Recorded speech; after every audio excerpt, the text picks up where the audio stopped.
चलिए बच्चों, कक्षा 10 मैथ में एक्सरसाइज जो है 4.3 के एग्जाम्पल चल रहे हैं हमारे। आज है क्वेश्चन नंबर 9 बताएंगे, उदाहरण नंबर 9 कि पूर्ण वर्ग बनाने के बीच से इसके मूल निकालना है। ठीक है, कल हमने बताया था तो उसको सब बच्चे ने किया था। ठीक है, बाकी सभी लोग होमवर्क किया करो। तो चलिए देखिए कौन सी समीकरण दी हुई है हमारी। 4x² द्विघात समीकरण दी है प्लस 3x प्लस 5 बराबर 0। इसके जो है हमको मूल निकालना है। ठीक, तो अच्छा एक काम ये करें, इस पहले हम इसको चेक कर लें, पहले हम ये देख लें कि इसके मूल निकलेंगे कि नहीं निकलेंगे। ठीक है, क्योंकि बाद में ये लगे कि कहीं क्वेश्चन गलत हो रहा है, क्या हो रहा है, तो इसको हम पहले ही हल कर लेते। उसके लिए हमको ये पता करना पड़ेगा विविक्त कर इसका, यानी कंडीशन जो हमने थी विविक्त कर बताई थी डी, ये कंडीशन बताई थी कि डी जो है यहाँ पे 0 से बड़ा है, b²-4ac, और या 0 के बराबर हो, और अगर 0 से छोटा होगा यानी उस कंडीशन में 0 बड़ा हो, यानी इसका मतलब है कि इसमें विविक्त कर जो आएगा माइनस में आ जाएगा। ठीक है, तो उसका कोई भी वास्तविक मूल नहीं होता, उसको हल ही नहीं कर सकते। तो चलिए देखिए, अगर हम इसकी तुलना कराएं इसके मानक रूप से x² + bx + c बराबर 0। ठीक है, हालांकि नोट नहीं करना है, क्वेश्चन लगाना है उसको नोट करना है, लेकिन ये हम बता दे रहे हैं, चेक कर सकते हो, देख सकते हो।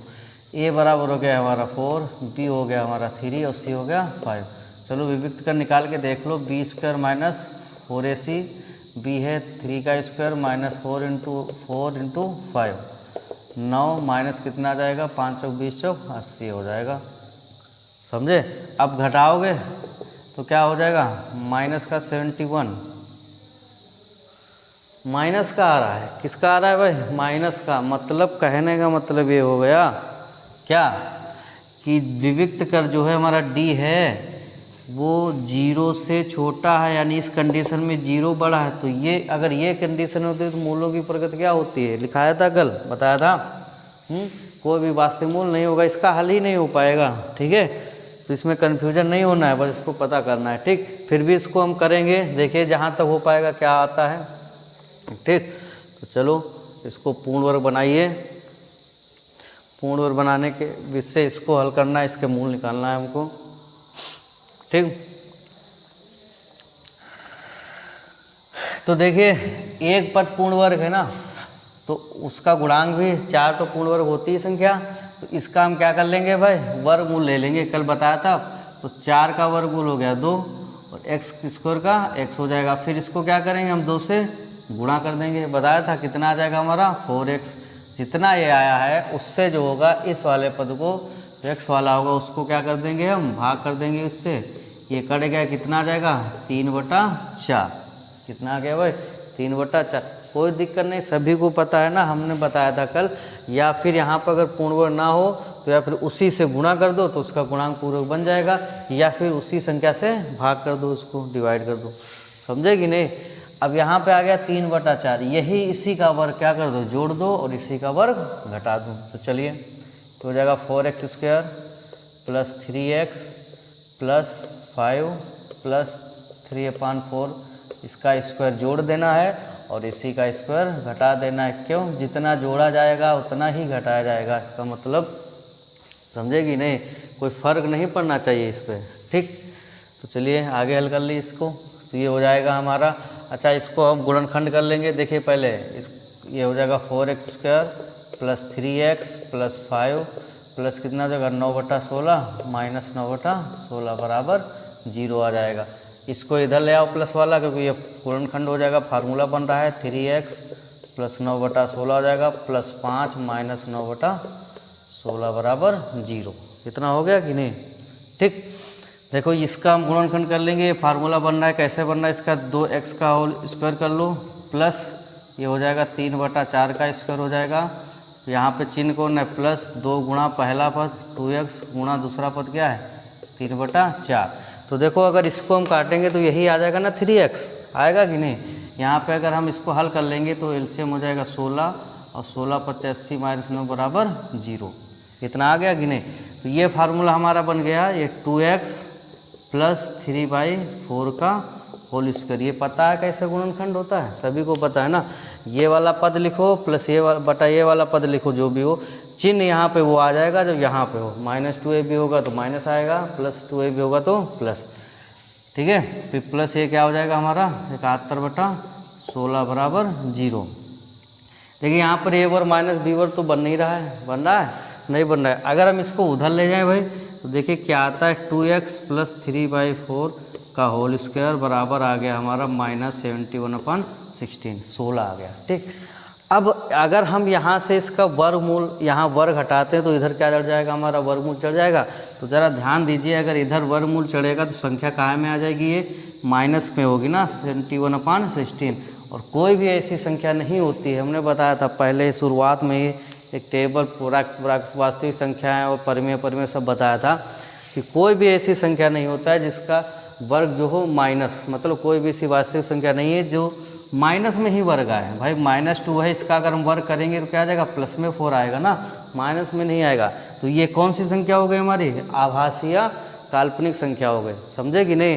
तो मतलब इसके गुणनखंड नहीं हो सकते, समझा रहे, इसका कोई भी वास्तविक मूल नहीं होगा। ये तो हम पहले ही चेक कर चुके थे ना, इसको पहले ही हमने देख लिया था।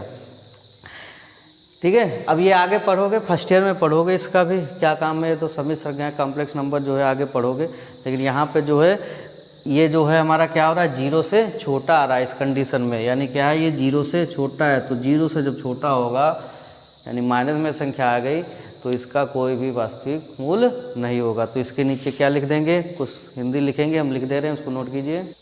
ठीक है, ये हिंदी लिख देना कि किसी भी x के वास्तविक मान के लिए 2x + 3/4 का और उसके ऋणात्मक नहीं हो सकता।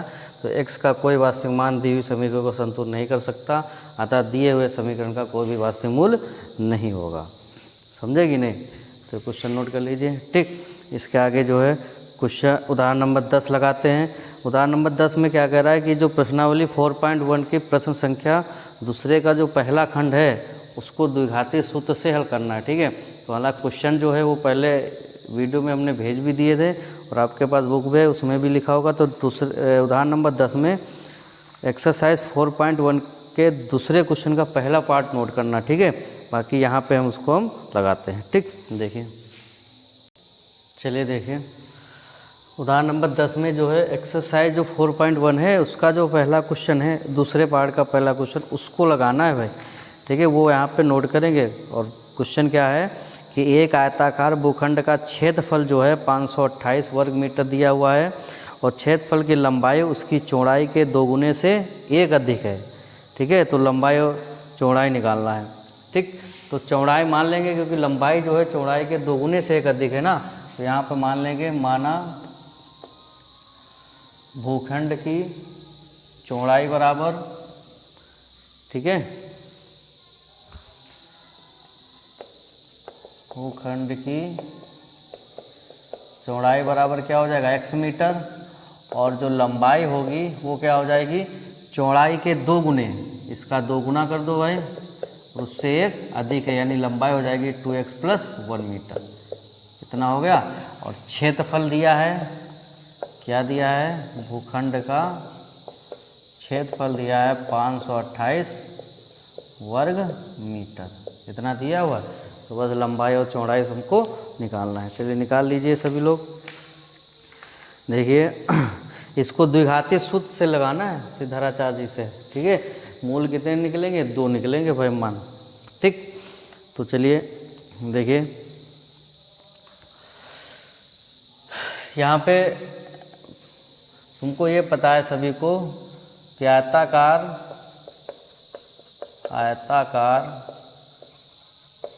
भूखंड का क्षेत्रफल जो होता है वो क्या होता है, लंबाई गुणा चौड़ाई। ठीक, तो क्षेत्रफल दिया हुआ है 528, लंबाई है x गुणा चौड़ाई है, नहीं चौड़ाई x है, इसको सही से लिखना जो जिसका मान दिया हो। ठीक है, 2x + 1 गुणा x, तो गुणा कर दो, ये 528 बराबर कितना जाएगा, 2x² + x हो जाएगा। अब इसको सही कर लीजिए, इसको ये हो जाएगा 2x² + x बराबर 528, इसको इधर ले आओ तो 2x² + x - 528 बराबर 0। अब इसके हम फैक्टर भी कर सकते हैं, फैक्टर कर सकते हो कि नहीं, कर सकते हो, लेकिन इसको हमको द्विघाती सूत्र से हल करना है, द्विघात सूत्र से श्रीधराचार्य का फार्मूला लगाना है। ठीक, कैसे लगाएंगे? इसकी पहले जो है हमको मानक रूप, इसका जो द्विघात समीकरण का मानक रूप होगा उसके तुलना कराना पड़ेगा। तो यहाँ पे लिखोगे, दिख रहा है सभी को? ठीक, द्विघात समीकरण के व्यापक रूप ax² + bx + c = 0 से तुलना करने पर, ठीक, क्या हो, a बराबर क्या हो जाएगा हमारा 2 हो जाएगा, b हो जाएगा हमारा 1, यहाँ पे इसका गुणांक कितना है 1 है, और c जो हो जाएगा -528, माइनस जरूर लेना क्योंकि ये सब प्लस में लिए जाते हैं। ठीक है, ये हमारा 1 हो जाएगा, b बराबर, क्योंकि इसका गुणांक x है और इस bx का गुणांक b और इस x का गुणांक क्या है 1। ठीक, अब क्या लगा दो, द्विघाती सूत्र से, यानी या फिर लिख देना श्रीधराचार्य सूत्र से। द्विघाती सूत्र से क्या होता है फार्मूला भाई, x बराबर -b + √b² - 4ac/2a, यही होता है कि नहीं? दो मूल निकलते हैं इसके, दो मूल निकलेंगे कि नहीं? तो इसको अलग कर सकते हो, एक बार इसको प्लस में लेके लिख सकते हो, एक बार माइनस में लिख सकते हो। ठीक, तो देखिए बस मान रखिए यहाँ पे, तो हो जाएगा हमारा x बराबर b का मान है 1, तो ये हो जाएगा हमारा -1, ठीक है, ±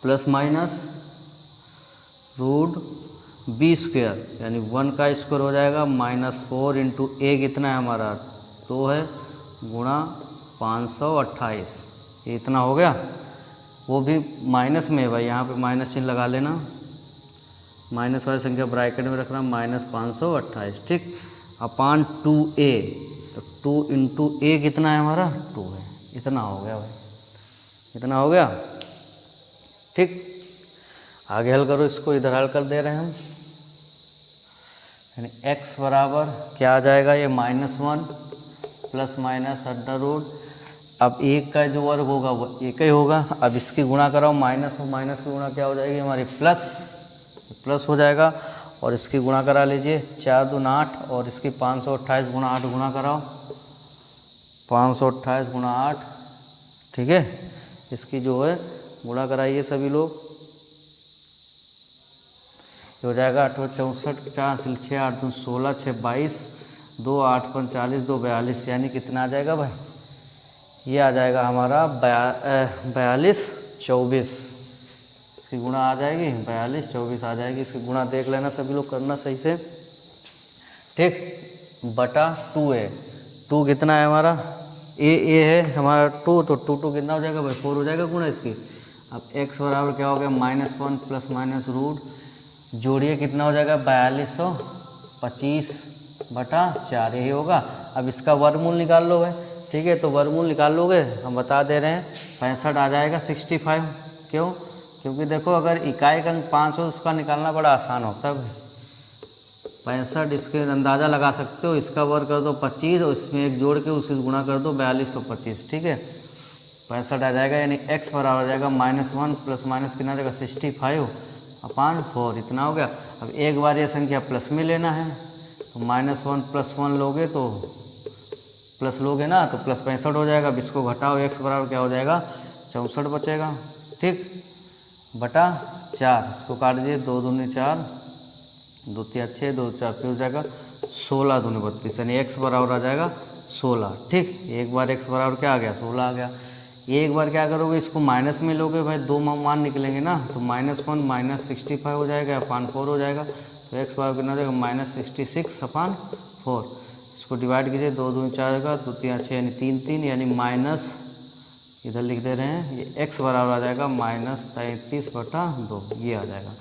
अब लंबाई यार कुछ भी हो, माप नाप या कुछ भी हो, ये माइनस में नहीं हो सकता, यानी लंबाई जो हो वो कोई भी विमा जो है ऋणात्मक नहीं हो सकती है। मान, तो इसको हम क्या लिख सकते हैं, लिखेंगे ऋणात्मक मान छोड़ने पर, ठीक, यानी प्लस में संख्या लेना है, क्योंकि इसकी लंबाई नापना भाई, ऋणात्मक थोड़ी ना होगी, तो प्लस में लोगे, यानी x क्या माने थे, भूखंड की चौड़ाई, तो यहाँ पे क्या आ जाएगी, भूखंड की जो चौड़ाई आएगी वो कितनी आ जाएगी हमारी 16 मीटर, और इसकी जो लंबाई आएगी भाई, लंबाई क्या माने थे, 2x + 1 माने थे, तो मतलब 2 × x का मान 16 आया है, +1 32 और 33, यानी लंबाई जो आ जाएगी कितनी मीटर हो जाएगी, 33 मीटर आ जाएगी।